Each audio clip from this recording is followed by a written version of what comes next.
warahmatullahi wabarakatuh. Hai Sobat Anur, kembali lagi di podcast Oasis, obrolan asyik siswa di sekolah. Bersama aku, Rara, yang akan menjadi moderator kalian di episode kali. Nah guys, sekarang ini atmosfer keterima PTN atau SNBT dan SNBT ini udah mulai menurun karena emang udah bukan trennya gak sih? Pasti diantara kalian ada yang mau banget keterima PTN di PTN favorit dengan jalur SNBT. Pasti ada gak sih dari kalian? Nah, daripada kalian bingung nih, aku harus ngapain sih biar keterima di PTN favorit dengan jalur SNBT? Gimana kalau misalkan kita langsung aja dari podcast Oasis ini kita ngundang special guest star nih, alumni SMA IT Anur yang bakal ngasih tips and trick gimana caranya lulus pakai jalur SNBT. Langsung aja kita ke guest star. Halo semua, perkenalkan namaku Nashwa Chandra Kartika. Aku dari angkatan ke-7 SMA IT Anur dan aku lulus SNBT di Universitas Negeri Malang. Hai Kak Nasya, gimana? Apa kabar?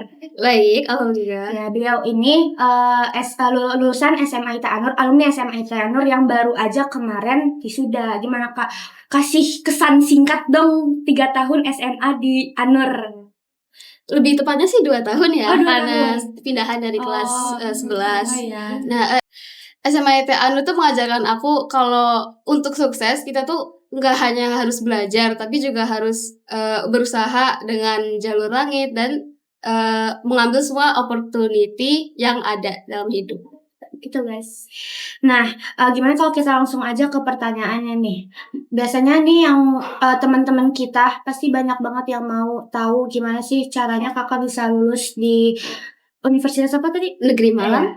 Universitas Negeri Malang lewat jalur SNBT. Kita langsung aja ya Kak ke pertanyaannya. Pertanyaan yang pertama nih, gimana sih cara kakak dalam mempersiapkan diri buat SNBT? Apa ada strategi khusus atau tipsnya aja langsung kita? Belajar sih itu yang pasti, tapi jangan dalam jumlah yang kebanyakan karena pasti bakal merasa burnout ya. Dan misalnya kalau emang merasa burnout, kalian ngerjain sesuatu yang sesuai passion kalian dulu. Jadi kasih jeda dulu dari belajar. Terus misalnya kalau kalian suka musik, mainin alat musik. Kalau suka gambar, kasih waktu buat kalian gambar gitu. Dan ubah mindset menjadi trust the process dan enjoy the process aja. Dan jangan langsung kayak ngarepin hasil yang sempurna gitu. Karena kita kan manusia ya. Jadi pasti harus ada prosesnya sebelum melihat hasil yang baik. Oke, dan beberapa tips belajar yang aku pakai itu adalah satu, menggunakan metode Pomodoro. Ini nih banyak nih bisa cari di YouTube. Jadi ada 25 menit belajar, terus ada 5 menit istirahat. Dan di 25 menit tersebut itu tuh harus fokus banget, gak boleh ada distraksi lain. Terus kasih self reward juga kalau setelah sesi belajar. Misalnya kalian akhirnya bisa makan coklat yang ada di kulkas tuh, atau akhirnya bisa nonton satu episode dari series yang kalian tonton. Dan juga belajar tuh kalian harus dari jauh-jauh hari, jangan mepet, jangan procrastinate, karena menurut aku materi UTBK itu sesuatu yang harus kalian pahami dan mengerti, karena bukan sesuatu yang bisa dihafal dalam semalam atau hanya seminggu sebelumnya. Gitu. Tadi ada beberapa tips kayak dari pakai sistem belajar Pomodoro ya Kak. Sistem Pomodoro, terus self reward. Kalau misalkan kalian udah capek belajar, kasih self reward buat ngasih kayak buat ngepuasin diri aja gitu. Aku udah belajar lama, dikasih self reward. Nah, trust the process sama apa yang kalian lakukan. Itu guys, itu tips dari Kanasya. Nah, langsung aja kita ke pertanyaan kedua ya Kak. Ada nggak sih upaya ngejar SNBT selain belajar? Yang pasti adalah sholat dan selalu minta kemauan kalian ke Allah. Dan selipin doa itu tuh pas kapan aja, misalnya mau sebelum makan, mau sebelum belajar, sebelum tidur, dan kapan aja. Terus aku juga ngelakuin kebiasaan yang biasanya diajarin oleh Anur sih, kayak misalnya al-waqiah di pagi hari, terus sholat duha, atau tilawah juga. Terus aku juga selalu berusaha mengubah mindset menjadi positive thinking. Kayak contohnya mengubah menjadi kayak mungkin aku nggak diterima di pilihan pertama universitas aku, mungkin karena aku sudah lagi dihindari dari sesuatu yang buruk yang mungkin bakal terjadi di situ. Terus juga mengubah terlalu banyak dari hasil, karena pasti hasil tersebut dan biasanya hasil tersebut bakal lebih banyak daripada yang kita kira.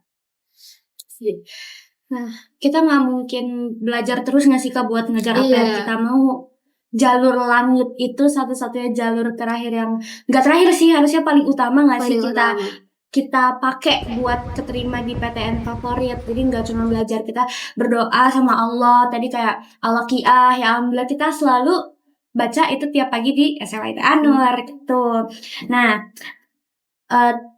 aku mau nanya juga nih, ada nggak sih tips pemilihan jurusan atau misal kampus biar kita tuh keterima? Misalnya kayak kalau misalkan nih milih kampus yang ternama, terus milih jurusan juga yang kuotanya tuh yang peminat itu banyak.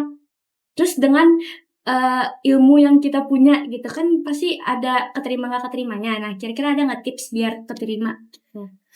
Untuk pemilihan jurusan sih lebih baik obrolin dulu dengan orang tua, dan kalau bisa pilih mana yang sesuai dengan passion kalian gitu.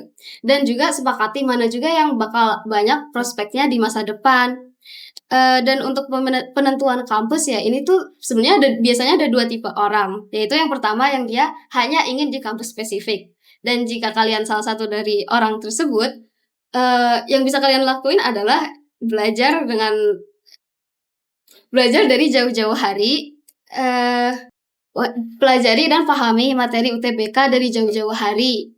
Dan jangan putus asa kalau misalnya nggak terima di SNBP dan SNBT. Karena pasti lawannya kan juga banyak yang ambis, apalagi kalau PTN yang dituju tuh top 10 PTN.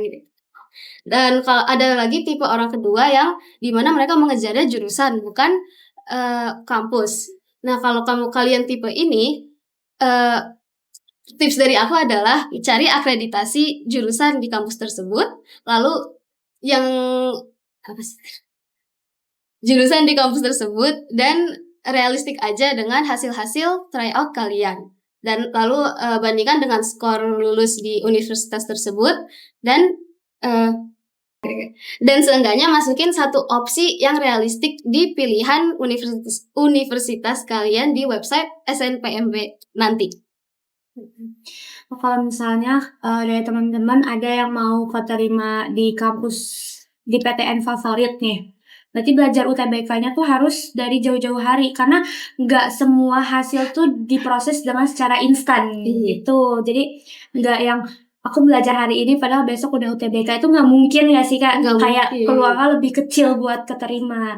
Nah, terus kalau tentang jurusan dan kampus didiskusikan kembali sama orang tua. Harus minta ridho orang tua juga guys. Kalau misalkan kalian masuk ke kampus mana dengan jurusan apa tapi orang tua nggak ridho, takutnya nanti terjadi sesuatu yang tidak diinginkan. Kan ridho orang tua itu penting. Nah, kita langsung masuk ke pertanyaan terakhir nih Kak. Kira-kira ada nggak sih Kak saran buat, khususnya buat anak kelas 11, tapi ini buat anak kelas 10 juga boleh banget, buat anak SMA. Saran apa yang harus kita lakuin nih dari sekarang biar bisa keterima di kampus impian? Pilih sih, mulai sekarang lebih ke pikirkan dulu sih, pikirkan apa passion kalian, apa pekerjaan yang ingin kalian miliki di masa depan, dan cari juga yang tadi udah aku sebutin prospeknya apakah banyak di masa depan gitu. Terus sesuaikan hal tersebut juga dengan jurusan yang akan kalian pilih. Kalau belum yakin itu pasti wajar. Namun dari segi belajarnya, les itu pasti akan membantu. Karena kemarin aku juga udah banyak banget materi yang dikasih oleh les yang bakal keluar di UTBK. Cuman nggak wajib juga, karena kita juga tahu pasti banyak juga kok orang di luar sana yang nggak les dan mereka juga lulus. Itu aja sarannya. Bentar, bagi link. Pokoknya harus belajar dengan konsisten dan jangan putus asa, keep doing your best, and selalu husnuzon dengan apa yang telah Allah kehendaki buat kita. Tipsnya jangan putus asa. Pokoknya percaya sama trust the process. Ya, kita itu mungkin bakal memberi hasil yang terbaik buat kalian. Nah, juga tadi kakaknya bilang kalau nyari jurusan itu sesuai sama passion ya, sesuai Iya. sama passion. Jangan ikut-ikutan temen atau misalkan ikut-ikutan tren. Trennya lagi jurusan misal ilmu politik, aku mau masuk situ biar aku kelihatan paling update gitu. Jangan guys, FOMO FOMO tuh. nggak boleh FOMO, kita nggak boleh FOMO. Nah, kalau misalkan mau masuk jurusan terus kalian mau banget diterima, kenalin dulu diri kalian tuh passionnya apa, biar insya Allah akan membantu kalian dalam hal tersebut. Tuh. Wah, kita udah habis nih Kak pertanyaannya. Jadi penghujung menit-menit penutupan. Mungkin itu tips and trick dari Kanasha yang bisa dikasih buat kalian. Semoga bermanfaat. Dan tadi tips-tips yang kayak Pomodoro, terus trust the process, jangan putus asa, husnuzon sama diri sendiri, berpikir positif sama diri sendiri, itu harus banget. Dan yang paling penting adalah jalur langit. Ya, kita perbaiki diri deh kalau misalkan kalian ngerasa ibadahnya kurang, tapi impian kalian setinggi langit, itu kayaknya minim banget gak sih buat dicapai. Kadang gitu. harus realistik juga. Harus realistik juga. Nah, jadi jalur langit itu yang paling penting guys. Nah, itu tips and trick dari Kanasha yang dikasih ke kalian. Semoga bisa bermanfaat dan bisa diterapkan buat kalian anak kelas 11 yang tahun depan bakal masuk ke perguruan tinggi negeri. Cukup sekian dari podcast Oasis. Nantikan episode berikutnya. Jangan lupa like, comment, and subscribe. Ya, terima kasih Kanasha. Dan terima kasih teman-teman yang sudah menonton. Bye. Assalamualaikum warahmatullahi wabarakatuh.